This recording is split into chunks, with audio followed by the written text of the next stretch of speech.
नमस्कार, स्वागत है आप सभी का। मैं हूं आपके साथ राजीव ढोंडियाल। नया साल भारत में कोरोना के बड़े खतरे को दस्तक दे सकता है। स्वास्थ्य मंत्रालय के सूत्रों के मुताबिक अगले 40 दिन कोरोना संक्रमण के लिहाज से बेहद गंभीर हो सकते हैं। कोरोना के पिछले ट्रेंड्स को देखते हुए ऐसा लग रहा है कि इस बार भी जनवरी कहीं भारी न पड़ जाए। सबसे बड़ा खतरा दूसरे देशों से आने वाले यात्रियों से है। इसी को ध्यान में रखते हुए भारत सरकार ने कुछ सख्त एहतियाती कदम भी उठाए हैं।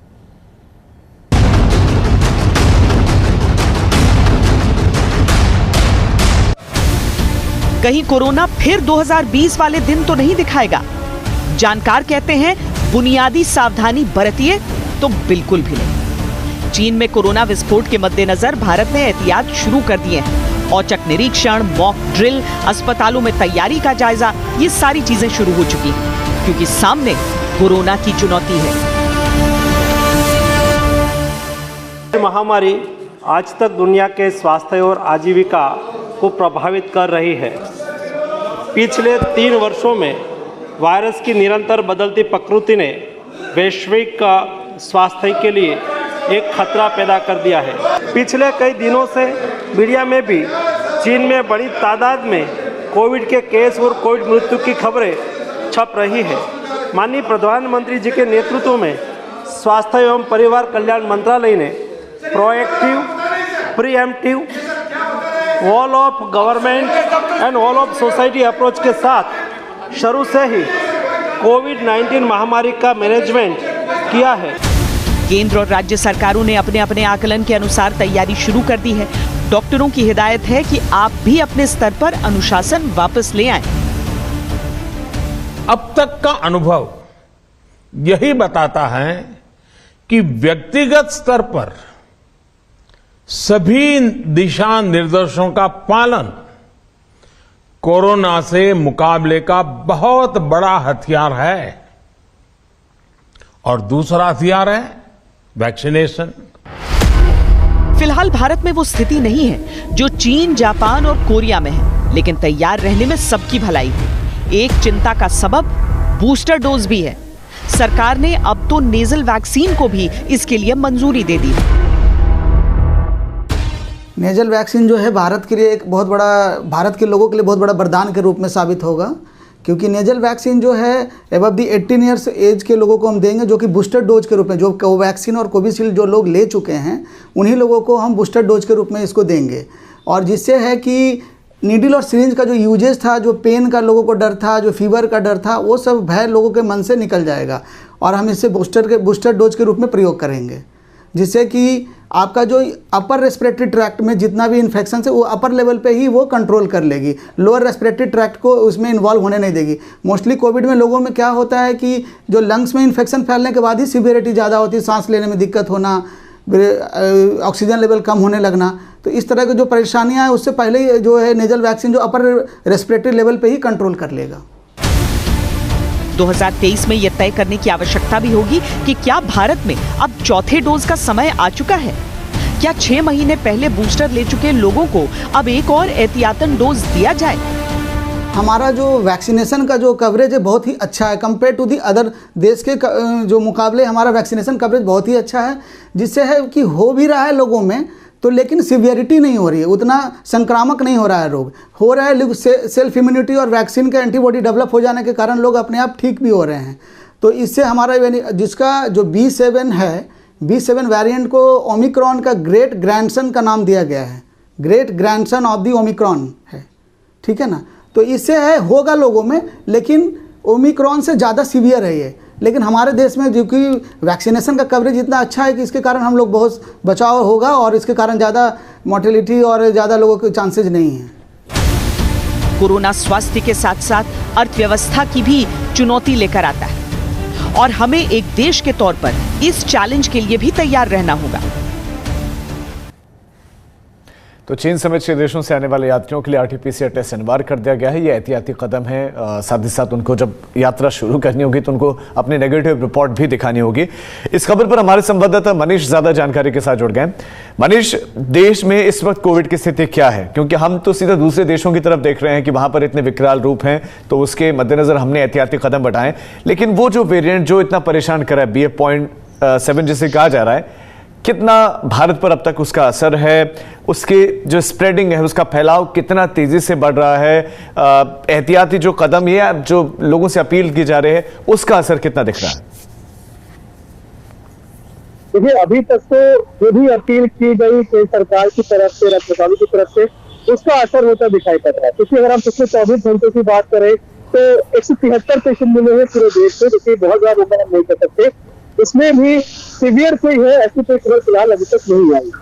अब तक हम एक्टिव केसेस की बात करें तो 2600 से ज्यादा एक्टिव केसेस हैं पूरे देश में, और उसमें भी सीवियरिटी और मोर्टेलिटी रेट बहुत कम है।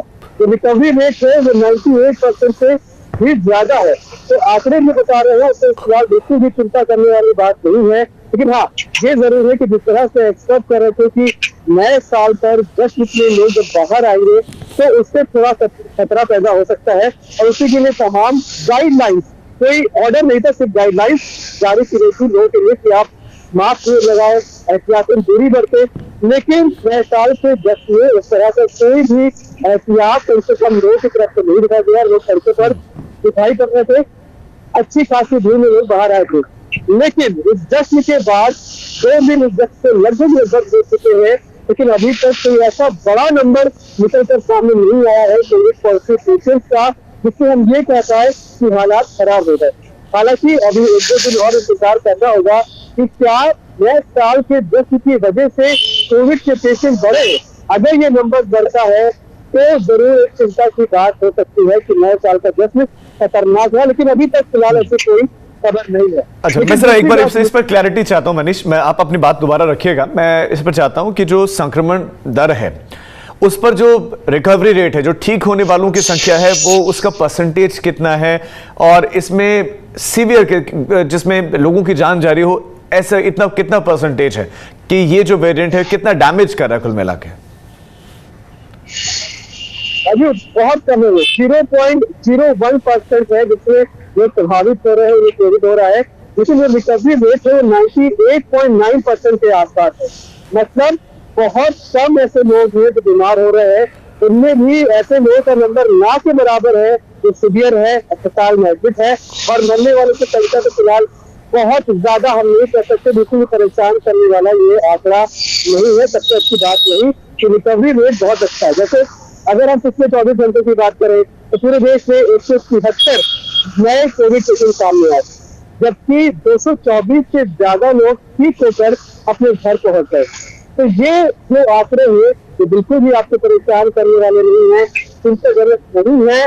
लेकिन इस तरह से एक्सपर्ट ने कहा था कि आने वाले 40 दिन बहुत ज्यादा मैटर करते हैं। उनमें आम जनता, हम लोग किस तरह से बिहेव करते हैं, वो सबसे बड़ी बात है। खुद प्रधानमंत्री ने कहा था कि कोविड से लड़ने का सबसे बड़ा हथियार यही है कि आप खुद से तमाम प्रिकॉशंस ले, आपके ऊपर कोई ऑर्डर का कोई गंदे कराया ना करे कि आप ये करें ये ना करें, आप खुद से समझे कि आपको क्या करना है क्या नहीं करना है। फिलहाल सड़क पर अभी भी आपको लोग मास्क के साथ दिखाई नहीं पड़ेंगे। जूनियर पार्टीज में भी आपको ऐसे की संख्या बहुत कम दिखाई पड़ी थी। हालांकि उसका कोई नुकसान अभी तक फिलहाल होता नहीं दिखाई पड़ रहा है। लेकिन एक चिंता की बात जरूर है, वुहान जहां से कोविड शुरू हुआ था, एक बार फिर से नए साल पर वहां पर एक बहुत बड़ा जश्न देखा गया। लोग सड़कों पर उतरे हैं और खुलकर उन्होंने पार्टी करी है। जो अपने प्रेडिक्शंस होते हैं आसमान में गुब्बारे छोड़ने का 31 दिसंबर की रात को, वो सब कुछ उन्होंने किया है, क्योंकि वहां पर कोई प्रिकॉशन बरता नहीं गया है। तो अगर चीन में हालात उस जश्न की वजह से खराब होते हैं, वहां पहले से ही बहुत खराब है, तो वो पूरी दुनिया के लिए चिंता का विषय हो सकता है। न सिर्फ कोविड के लिहाज से बल्कि आर्थिक मंदी के लिहाज से भी। कि अभी चीन का एक डेटा ये भी कहता है कि 5 लोग जो नौकरी के काबिल है उनमें से एक आदमी बेरोजगार बैठा हुआ है, मतलब उसके पास नौकरी नहीं है। चीन में स्वामी जो कि बहुत बड़ी मोबाइल कंपनी हम सब जानते हैं, उसने 1900 लोगों को एक साथ निकाल दिया है क्योंकि उसे अपनी क्रॉसफिटिंग करनी है। तो अगर चीन के लोग इस तरह से लापरवाही बरत रहे हैं, चीनी सरकार फेल होती जा रही है तो उसे कंट्रोल करने में, तो उसका असर अपने देश में और दुनिया के दूसरे देशों में देखने को नहीं मिलेगा। लेकिन वहाँ फिलहाल अब तक इंडिया में जो कोविड के आंकड़े हैं, जो रिकवरी रेट है, जो मोर्टेलिटी रेट है, मोर्टेलिटी रेट है, ये बेहतर स्थिति में है। लेकिन एक्सपर्ट्स क्या कह रहे हैं इसको लेकर कि इंडिया में जो ये स्थिति है, क्या ये वैक्सीनेशन इम्पैक्ट है, बूस्टर डोज इम्पैक्ट है, या इम्यूनिटी अब आ चुकी है, लोग इम्यून हो गए हैं, इससे ज्यादा इम्पैक्ट नहीं, इवन खांसी जुकाम तक ही सीमित है? और इस वायरस की अब क्या दशा इंडिया में देख रहे हैं एक्सपर्ट्स?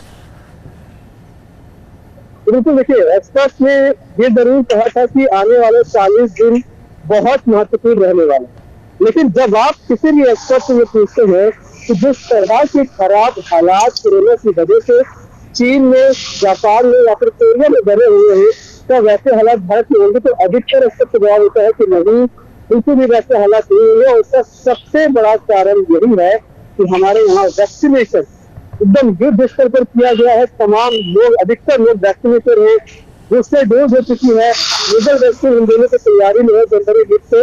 तो यहाँ पर अगर वो वेरिएंट इस तरह से पहुंचता भी है, देखिए BF.7 की खासियत यही है कि फैलता बहुत तेजी से।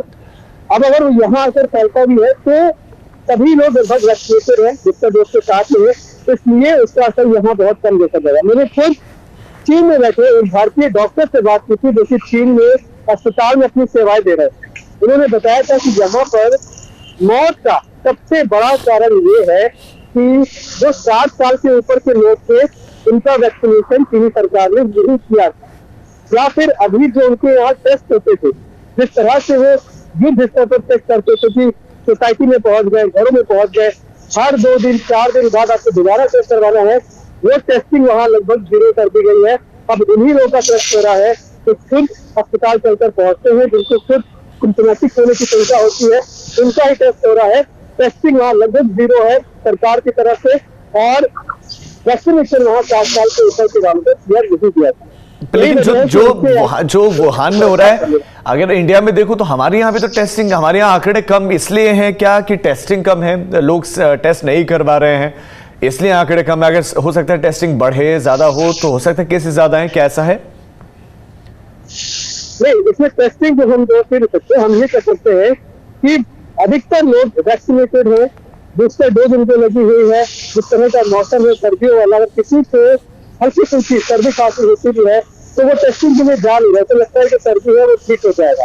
और हालांकि ऐसी खबरें भी नहीं है कि जो लोग सर्दी से बीमार पड़ रहे हैं उसकी वजह से कोविड के आंकड़े बढ़ रहे हैं। तो खुद सरकारें फिलहाल घर तक तो नहीं पहुंचे, हम सब देख ही रहते थे, इस तरह के हालात नहीं है, लेकिन जो लोग अस्पताल जा भी रहे हैं उनमें से टेस्ट करवाने वाले की संख्या बहुत कम है, और जो टेस्ट करवा भी रहे हैं उनमें से जो लोग पॉजिटिव हो रहे हैं उनकी संख्या भी ना के बराबर है। तो फिलहाल अपने देश में स्थिति जरूर कंट्रोल है, लेकिन हमने फिर कहा कि आने वाले 1-2 दिन हमें थोड़ा और इंतजार करना होगा, क्योंकि अगर नए साल का जश्न कोई वजह बनता है कोविड के फैलने में, तो इसके आंकड़े आने में थोड़ा सा वक्त रहेगा। बीमार लोग अभी शायद टेस्टिंग के लिए नहीं जा रहे होंगे, आने वाले 2-4 दिन देखने वाले होते कि आखिर क्या आंकड़े सामने आ रहे हैं। अगर ये आंकड़े नहीं बढ़ते हैं तो मुझे लगता है कि कोई चिंता की बात नहीं है। अब बिल्कुल जो अभी हालात है मनीष, उसमें तो ये बात तो क्लियर है कि अभी फिलहाल लॉकडाउन तो बहुत दूर दूर तक कहीं दिख नहीं रहा है, लेकिन हाँ, जिन राज्यों में मास्क को अनिवार्य किया गया, क्या वो राज्य अब दोबारा से विचार करेंगे कि क्या ये मास्क जो मैंडेटरी किया, स्पेशली कर्नाटक की, उसको वापस लिया जाए, या फिर दूसरे राज्य आपको लगता है कि मैंडेटरी मास्क एटलीस्ट उस ओर आगे बढ़ रहे हैं, ये बढ़ेंगे? मुझे लगता है कि जो जिन राज्यों ने मास्क मैंडेटरी किया था उनके ध्यान में जरूर ये बात हुई कि उनके यहाँ शायद आंकड़े थोड़े से ज्यादा होंगे, या फिर नए साल के जश्न को देखते हुए मास्क को अनिवार्य किया होगा। अब अगर हम फिलहाल इंडिया की बात करें तो ऐसे कोई राज्य नहीं जहाँ पर कोई बड़ा इवेंट फिलहाल आगे दिखा सकता है। हाँ, उत्तर प्रदेश के उत्तर प्रदेश में जरूर ऑटो एक्सपो होना है, लेकिन उसमें भी इससे अपील यही है कि अभी तक कि आप मास्क पहले, मतलब कुछ गाइडलाइन दी गई है, पब्लिक से छोड़ दिया गया है कि आप अपने हिसाब से मास्क पहने, अपने हिसाब से आप 2 गज की दूरी रखें, किसी तरह का कोई ऑर्डर नहीं है। तो मुझे लगता है कि जिन राज्यों ने ये किया है, मास्क मैंडेटरी किया है, वो जरूर अगर उनसे नंबर सही करते हैं आने वाले 4-5 दिन या 1 हफ्ते में, तो वो जरूर मास्क मैंडेटरी होने पर जो उनकी गाइडलाइंस उसको हटा सकती है। मनीष, बहुत शुक्रिया आपका इस तमाम जानकारी के लिए। तो हमारे संवाददाता जानकारी दे रहे थे कि अभी जो संक्रमण दर है, एक तो वो बहुत ज़्यादा नहीं है, संक्रमित जो हो रहे हैं वो सीमित संख्या में हो रहे हैं, लेकिन जो संक्रमित हो भी रहे हैं उनका रिकवरी रेट 98.99 या तकरीबन 99% आप समझ सकते हैं, यानी कि जो संक्रमित हो रहा है वो पूर्णतः स्वस्थ हो रहा है, अस्पताल जाने की स्थिति नहीं है, खांसी जुकाम इससे ज़्यादा और कुछ उनको हो नहीं रहा है। और इसके पीछे की बहुत सारे फैक्टर्स हैं। वैक्सीनेशन सबसे बड़ा इसमें रोल अदा कर रहा है, क्योंकि लोगों को वैक्सीन लग चुकी है, 26-27% बूस्टर डोज भी लग गई है। अगर आपने अब तक बूस्टर डोज नहीं लगवाया तो तत्काल जाकर बूस्टर डोज जरूर लगवाएं। अब तो नेजल वैक्सीन का भी आप इस्तेमाल कर सकते हैं, इन्कोवैक भी आ गई है, लेकिन एहतियाती कदम आपको जरूर उठाने हैं। इसी के साथ इस बुलेटिन में मेरे साथ इतना ही, लेकिन जाते जाते हम एक बार फिर से कोरोना की इस नई आशंका के बीच में भारत में मास्क की जो डिमांड है वो बढ़ी है, 25% बढ़कर ये 100% पहुंच गए हैं। और इसमें भी नए साल के मद्देनजर ट्रैवलर्स के पसंदीदा प्रीमियम मास्क है उनकी डिमांड उसमें 300% का उछाला है। और इसके अलावा सैनिटाइजर्स, थर्मामीटर्स के साथ साथ ऑक्सीमीटर्स की डिमांड में भी इजाफा हुआ। ये रिपोर्ट आप देखिए, लेकिन मुझे दीजिए इजाजत।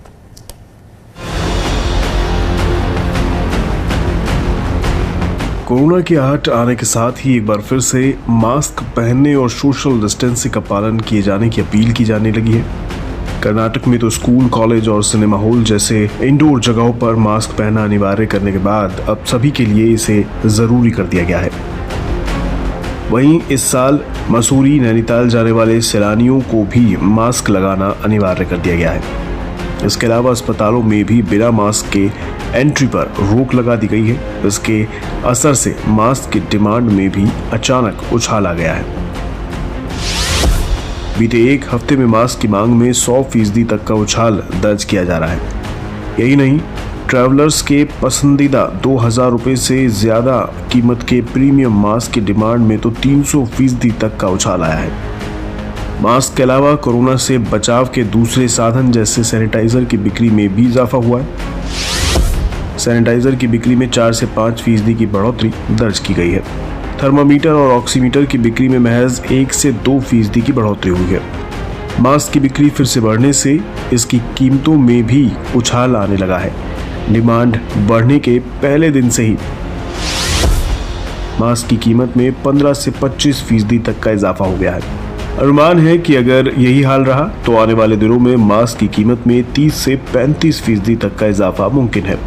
मैन्युफैक्चरर्स ने नए साल के लिए कीमतों में 25% तक का इजाफा कर दिया है। भारत में कोरोना के मामलों में बढ़ोतरी की आशंका को देखते हुए अब लोगों ने वैक्सीनेशन पर भी जोर देना शुरू कर दिया है। दिसंबर के पहले 20 दिनों के मुकाबले अब वैक्सीनेशन की रफ्तार करीब दोगुनी हो गई है। 1 से 20 दिसंबर तक रोजाना औसतन 42,591 लोग वैक्सीन लगवा रहे थे। ये संख्या दोगुनी बढ़कर 82,113 पर पहुंच गई है।